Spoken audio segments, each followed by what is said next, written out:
하나님 말씀 요한복음 17장 11절로 19절 말씀입니다. 신약성경 176면입니다. 요한복음 17장 11절로 19절 말씀입니다. 자, 오늘은 우리가 한 절씩 도독하겠습니다. 제가 11절, 12절 여러분들이 저와 여러분들 한 절씩 도독하겠습니다.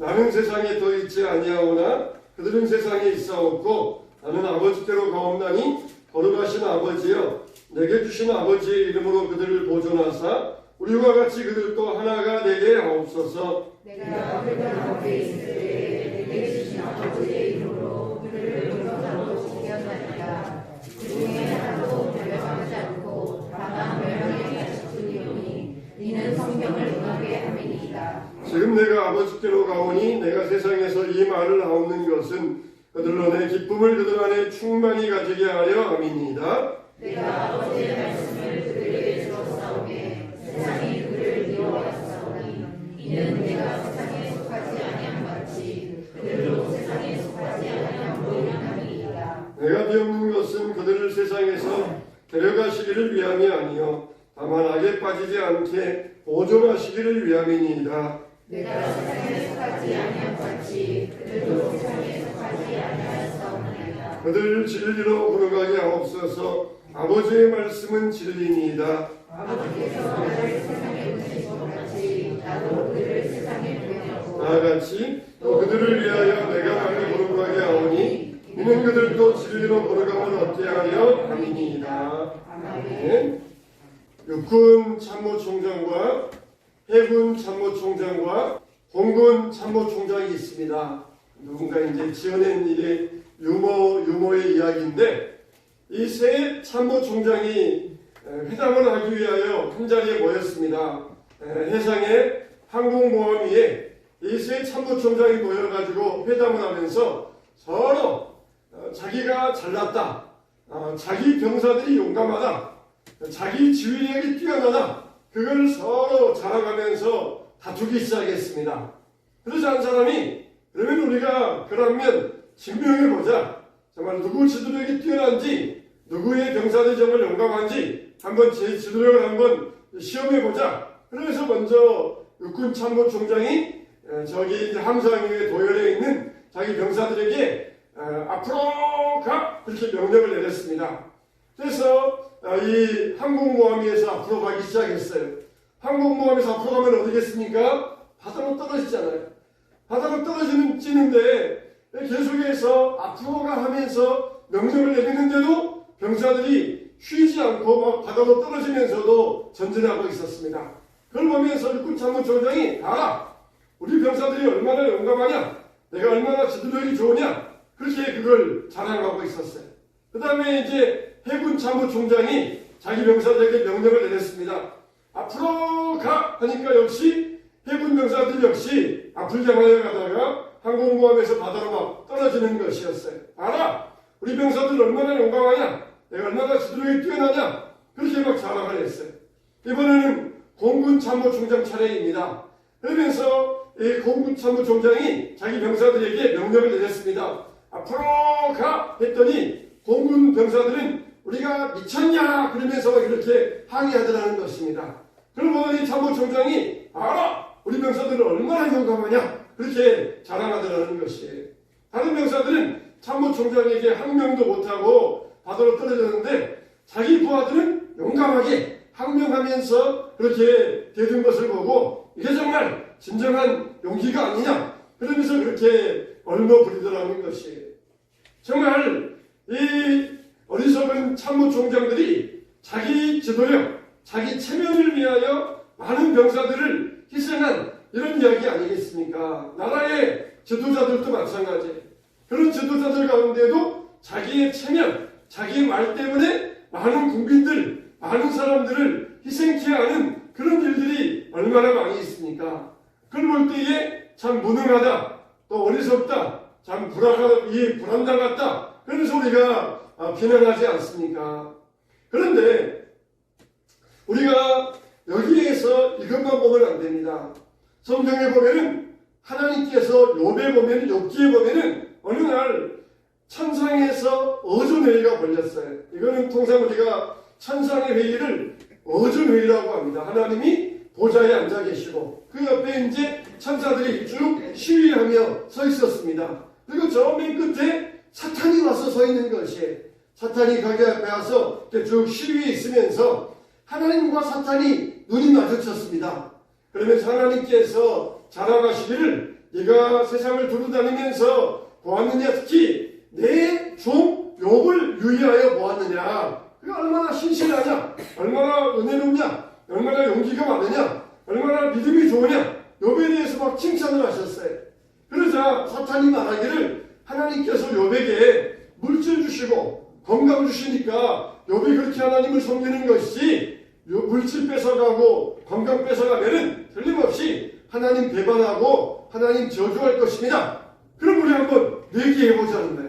하나님과 사탄이 내기해보자는 거예요. 뭘 걸고? 욥의 목숨을 걸고, 욥의 자녀들 목숨을 걸고, 욥의 건강과 욥의 재물을 걸고, 우리 한번 내기해보자. 정말 욥이 그렇게 용감한지 또 하나님 믿는 사람인지 우리 한번 내기해보자. 그러면서 하나님과 사탄이 그렇게 내기를 하셔요. 그래서 욥이 어떻게 합니까? 욥의 10자녀가 죽어요. 또 그리고 욥의 재산이 다 하루아침에 날아갑니다. 그리고 욥이 질병에 걸립니다. 참 우리가 이것만 보면은 참 얼마나 이거 정말 한 인생을 놓고 이거는 도박한 거 아닙니까? 한 인생을 놓고 이거는 내기한 것, 얼마나 이거는 우리가 볼 때에 불합리한 일처럼 보입니까? 그런데 하나님께서는 다 이것을 끝마친 다음에 욥의 모든 산업에, 욥의 가정에 축복을 주셔가지고 이전보다 더 갑절을 베풀어 주셨다는 것이에요. 아니 그러면은 죽은 10자식들은 괜히 하나님과 사탄 사이에 내기해가지고 죽은 10명의 자식들은 괜히 쓸모없는 죽음 당한 거 아닙니까? 그렇게 말할 수가 있는데, 자, 우리에게 있어서 죽음이 끝이다, 세상에서 죽는 것으로 끝이다, 그렇게 생각한다면 그게 맞을 수 있어요. 근데 우리에게는 뭐가 있고, 우리에게는 부활이 있어요. 우리는 부활이 있기 때문에 우리가 어떤 영혼을 당한다 할지라도 우리는 부활의 소망 가운데서 어떤 역경과 환경 가운데서도 믿음으로 소망을 가지고 바라볼 수가 있는 것이에요.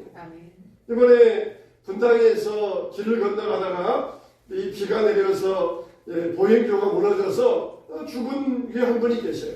40대 미용사라고 그러시는데 이 미용기술을 배우기 위하여 영국 유학까지 가셔가지고 미용기술을 배워서 혼자 분당에 오셔가지고 미용실을 개업하시고 그 아침에 9시 반에 미용실로 출근하다가 그만 그 자리에서 세상을 떠났다는 것입니다. 그게 불과 몇 초 차이잖아요. 보니까 그 다리가 길지도 않아요. 불과 몇 초 차이에 그냥 10초 정도, 5초 정도, 불과 그 순간 빨리 지나든지 늦게 지나든지 그랬으면 생명을 건졌을 거예요. 근데 불과 그 5초, 10초 사이에 하필이면 그걸 지나다가 그게 무너졌고 그리고 그 자리에서 이 세상을 떠나시고 말았어요. 참 얼마나 억울한 노릇입니까? 동생이 말하는데 정말 우리 누나 이렇게 영국 유학까지 하고 와서 열심히 살았는데 이게 서울 이 분당 한복판에서 도시 한복판에서 이런 일이 있을 줄 누가 생각했느냐? 그러면서 억울하다는 것이 얼마나 억울하겠습니까? 그러나 여러분 우리에게 있어서 죽는 것으로 끝이다. 그러면 정말 그게 억울하고 남을 것이에요. 열심히 공부하고 열심히 훈련받고 열심히 해서 무언가를 내가 해봐야 되겠다 했는데 죽었다. 그러면 얼마나 아까우냐? 얼마나 참 그 인생 허비했느냐? 그렇게 말할 수가 있어요. 미국에서 인류대학을 나와가지고 에콰도르로 선교를 갔습니다. 나이가 28 먹은 젊은 목사님이에요. 근데 거기 가서 에콰도르의 부족들에게 땅에 발을 딛자마자 그들의 차에 찔려가지고 죽고 말았습니다. 이 얼마나 소중한 인생의 낭비냐? 미국에서 인류대학 나와서 좋은 회사에서 어서 오라고 그렇게 스카우트에 있었는데 다 뿌리치고 그렇게 에콰도르까지 가가지고 딛자마자 28 나이에 세상을 떠났다. 얼마나 이거는 인생 낭비냐? 죽음으로 끝이다 그러면은 그게 맞아요. 근데 우리에게는 부활이 있습니다. 하나님의 안에서 영광이 있습니다. 우리가 주님을 위하여서 좋은 것을 드렸으면 드릴수록 하늘에서 얻을 영광도 크고 아름답고 복될 것입니다. 여러분들이 이번에 디모데 전후서를 읽으셨을 것이에요. 바울이 사랑하는 자기 제자 디모데에게 하시는 말씀은 뭡니까? 내가 그리스도의 좋은 군사로 고난을 받으라, 그런 말을 해요. 또 그리고 나와 함께 복음과 함께 고난 받으라, 그런 이야기를 합니다. 젊은 디모데에게, 아직 총각이며 결혼도 하지 않은 디모데에게 나와 함께 복음과 함께 그리스도와 함께 고난 받으라는 것이, 앞길이 창창한 청년에게 앞길을 열려서 출세하고 성공하고 잘 살아라, 그렇게 덕담해 줘야 되는데, 나와 함께 그리스도와 함께 복음 안에서 좋은 군사로 고난받으라는 거예요. 고난의 길을 걸어가는 것입니다. 왜 이렇게 자신있게 이런 당부를 할 수 있습니까? 예수님도 십자가의 길을 걸어가라, 나와 같이 십자가의 길을 걷자, 왜 이렇게 당당하게 말씀할 수 있습니까? 우리가 성경을 볼 때에 내가 보고 싶은 것만 봐서 그렇지, 우리가 보고 싶은 것이 뭡니까? 축복에 대한 말씀이잖아요. 성경의 축복에 대한 말씀, 이게 우리가 보고 싶은 것만 봐서 그렇지, 성경에는 얼마나 많은 고난에 대한 말씀이 많이 나옵니까? 고난받으라, 고난받자, 환난 가운데 이기자, 환난을 이겨나가자. 고난 가운데 뭐라 그랬습니까? 너희가 고난당하는 것을 이상한 일 당하는 것처럼 여기지 말라. 고난당할 때 이상한 일 당하는 것처럼 여기지 말고 고난받을 때 오히려 기뻐하라, 즐거워하라. 하늘에서 너희 상이 큽니다. 얼마나 고난에 대해서 많은 말씀들이 있습니까? 이렇게 우리는 하나님과 함께 고난받을 수 있어요. 왜 그렇습니까? 세상이 죽음으로 끝이다, 그러면은 고난당하고 고생하고 핍박하고, 그러면은 그거는 억울한 노릇이에요. 그러나 우리가 주님 안에 다시 부활하고 영광을 얻고 상급받고 영생을 얻을 것을 믿기 때문에 이 땅 위에서도 고난받으라, 좋은 군사로서 고난을 당해야 된다, 그렇게 바울은 자신있게 디모데에게 당부할 수 있었던 것이에요. 우리가 세상에 살아갈 때에도 고난 가운데 살아갈 수가 있어요. 정말 저는 여러분들이 기도할 때, 여러분들이 기도할 때 우리 성도님들 고난당하게 해주세요, 절대 그런 기도 안 합니다. 우리 성도님들 고생하게 해주세요, 그런 기도 안 해요. 우리 성도님들 다 복받게 해주시고 평안하게 해주시고 가정이 은혜가 넘치게 해주시고 항상 좋은 일만 일어나게 해주세요, 그렇게 기도합니다. 그러나 하나님께서 우리를 보실 때에 여러분, 우리에게 고난도 필요해요. 그래야 정신 차리고, 그래야 신앙이 성숙하고, 그래야 그 위기를 넘어가야 변치 아니하고 더 훈련받을 수 있고, 그래야 상급도 많아지니까 하나님이 우리에게 경우에 따라서는 고난을 주실 때가 있어요. 그러면 우리가 이상하네, 내가 이런 고난 당할까, 그러면서 이상한 일 당하는 것처럼 여기지 말고 그것을 인하여서 오히려 기뻐하고 감사로 받고 그 고난을 이겨내시기를 주님의 이름으로 축원합니다. 왜 그렇습니까? 우리에게는 부활이 있기 때문에, 부활이 있기 때문에 그래요. 나이 40세에 죽으면 얼마나 억울합니까? 정말 찬찬하고 할 일도 많이 있고 기술도 있고 지식도 있는데 얼마나 억울합니까? 그러나 우리는 억울할 일 없어요. 왜 그렇습니까? 부활이 있기 때문에, 주님과 함께 다시 살아날 부활이 있기 때문에 우리는 그 어떤 경우에 있어서도 정말 믿음으로 소망을 가질 수 있습니다. 젊을 때에는 개혁주의자, 나이 들면은 복음주의자가 그래요. 젊을 때에는 내가 주님과 함께 복음 들고 가리기다, 아글골짝 빈들에도 소동 같은 거에도 가겠습니다. 그러다가 점점 나이 들면은 현실주의자, 복음주의자가 된다는 거예요. 개혁주의자는 하나님 중심이고 복음주의자는 자기 중심이에요. 젊을 때는 하나님 중심으로 내가 개혁주의 살겠습니다. 그러다가 나이 들면 점점 자기 중심, 복음주의, 그런 이 길을 걸어갈 수 있다는 것이에요. 우리는 항상 이 두 가지를 조화를 이루어야 됩니다. 하나님께서도 주신 것처럼 하나님 사랑하고 이웃 사랑하라 하셨던 것처럼 우리가 하나님 중심, 이웃 중심, 항상 우리가 이렇게 이걸 조화를 이룰 수 있어야 돼요. 주 안의 상성 여러분들의 축복을 위하여, 평안을 위하여, 건강을 위하여 기도합니다. 할렐루야. 그러나 우리에게 고난이 올 때에도 이것을 이상한 일 당하는 것처럼 당하지 말고 오히려 고난이 있어야 내게 부활이 있구나. 고난을 통하여서 내가 완전하게 되는구나. 고난을 통하여서 예수님 닮아가는구나. 그런 일에 인하여서 감사할 때에 우리에게 고난도 유익이라. 고난도 유익이라. 고난도 감사라. 고난도 내 인생의 복이라는 것입니다. 오늘 이 부활주일 맞이하면서 고난으로 인하여서 부활하신 주님, 십자가 고난으로 인하여서 온전케 되신 주님을 우리가 주님을 바라보면서 이 땅에서 고난의 주님을 따라가고 주님을 위하여서 고난당하는 것을 두려워하지 아니하고 십자가로 승리하고 부활을 얻게 되시기를 축원합니다. 우리가 지난 시간에 예수님의 기도에 대해서 세 가지 말씀을 드렸어요. 하나 되게 하소서, 저희를 보존하여 주옵소서, 저희가 주 안에서 기뻐하게 하옵소서, 그런 말씀을 드렸어요. 오늘 말씀 보면은 저희를 거룩하게 하옵소서 그랬어요. 저들을 진리로 거룩하게 하옵소서 그랬어요. 그런데 거룩하게 되는 방법이 있어요. 뭡니까? 말씀, 아버지의 말씀은 진리입니다. 우리가 거룩하게 되는 방법은 말씀이라는 것이. 그러니까 여러분들은 말씀 읽어야 됩니다. 성경 말씀 읽어야 돼요. 다른 일 다 못하더라도 성경 읽기, 기도하기 최우선에 둬야 됩니다. 그리고 성경 묵상하셔야 돼요. 이번 주 지나고 다음 주 지나면은 한 40몇 주 동안에 우리가 성경 요한계시록까지 다 한번 통독하게 됩니다.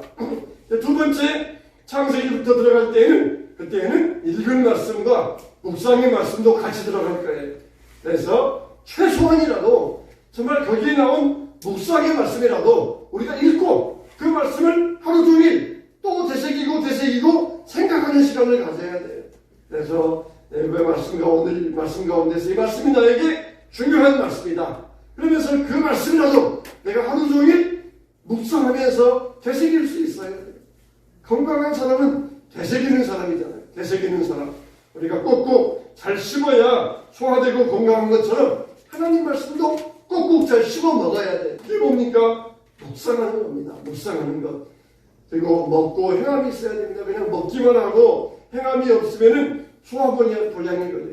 하나님 말씀을 읽고 그리고 말씀을 묵상하고 그 말씀을 따라서 행함이 있어야 됩니다. 진리로 거룩하게 없어서 아버지의 말씀은 진리입니다. 우리가 아버지의 말씀을 따라서 거룩의 길이 있습니다. 거룩해지기 원하십니까? 아버지의 말씀을 읽으세요. 묵상하시고 말씀을 행하시기 바랍니다. 마지막 다섯 번째로 사명 감당하게 하옵소서 그랬어요. 아버지께서 나를 세상에 보내신 것 같이 나도 그들을 세상에 보내었고 사명 감당하게 하옵소서, 복음 전파의 사명을 감당하게 하옵소서 이렇게 주신 것이 우리 이 땅에 주신 목적이 뭡니까? 복음 전하라고 복음 전파의 사명을 위하여서 우리를 이 땅에 주신 것입니다. 당장 우리가 구원받은 다음에 하나님이 우리를 당장 데려가시지 않은 이유가 뭡니까? 이 땅에서 복음 전하라고 사명자의 삶을 살라고 우리 이 땅에 놓아주시는 것이에요. 그래서 우리가 어떤 위협과 어떤 환경 가운데서도 뒤로 물러서지 말고 믿음에 굳게 서서 흔들리면 안 될 것입니다. 더욱 깨어서 기도하면서 계속해서 영적 싸움을 싸워야 될 것입니다. 다시 한번 말씀드리는데 저는 항상 여러분들의 평안과 축복을 위하여 기도합니다. 우리에게 하나님께서 우리에게 뜻이 있으셔가지고 우리에게 어떤 어려운 일을 당할 때 그것을 이상한 일 당하는 것처럼 당하지 말고 그것 때문에 마음의 어려움, 마음의 짐으로 생각하지 말고 하나님이 나에게 고난을 통하여서 십자가 부활의 영광 같은 유익을 주시기 위함이구나. 그렇게 받아들일 때에 고난도 유익이 될 것이며 고난도 여러분들에게 축복이 될 것입니다. 오늘 이 부활주일 맞이하여서 주여 우리를 회복하여 주옵소서. 우리 삶에 죽어있는 것들을 부활시켜 주시옵소서. 이런 믿음으로 주님 앞에서 강한 결단의 시간 되시기를 주님의 이름으로 축원합니다.